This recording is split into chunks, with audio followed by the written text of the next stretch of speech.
For an incline height, I prefer about 45 degrees. That's probably going to be either the first or second notch on your incline bench, depending on what type of incline bench you're using.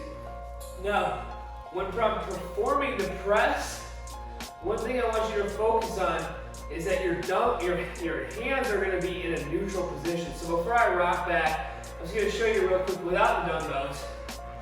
Your palms are facing each other like this, okay? So I'm in a nice neutral position. I don't want to come out here. This tends to put a little extra stress on the shoulders. So I prefer to coach up a more neutral position throughout the entire lift. So we're not really rotating throughout that press.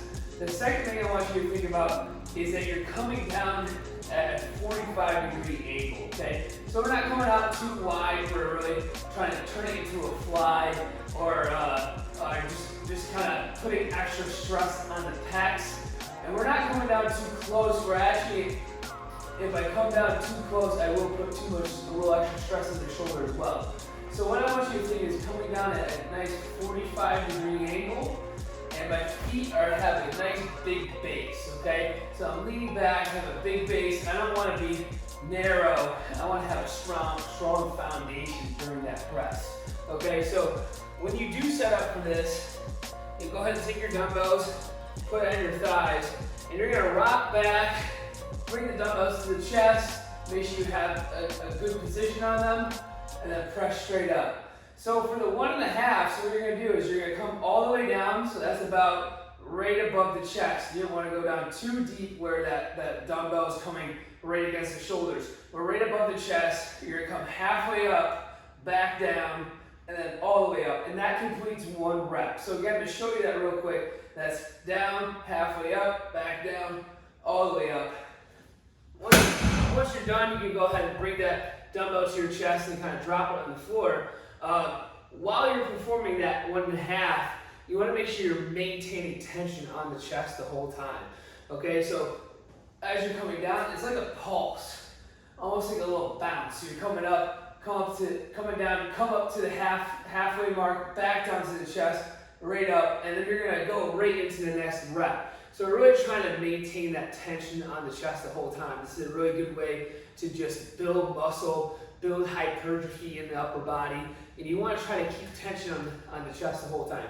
Now, if you don't have an incline bench, a lot of times if you are training at home, you might not have an incline bench, but you have a flat bench and an elevated surface. What you can do is you can take something like a box here, okay? It's not going to be perfect, but it doesn't have to be. All right, so put a box there. You'll grab a bench, if you have just a flat bench, and you just put it on the box like that, okay? So if you're doing it this way, just a couple things for you. A, make sure you have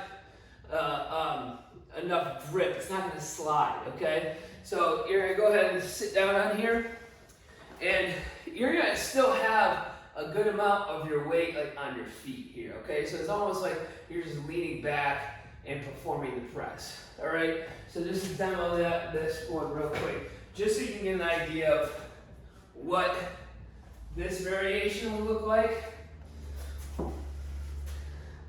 And when you are using like a makeshift incline bench like this, you might have to end up doing a little less weight, and that's okay. Because the setup's going to be a little bit different. It might be harder to get the dumbbells up, okay? So it's going to be harder to really hike your thighs up with the dumbbells.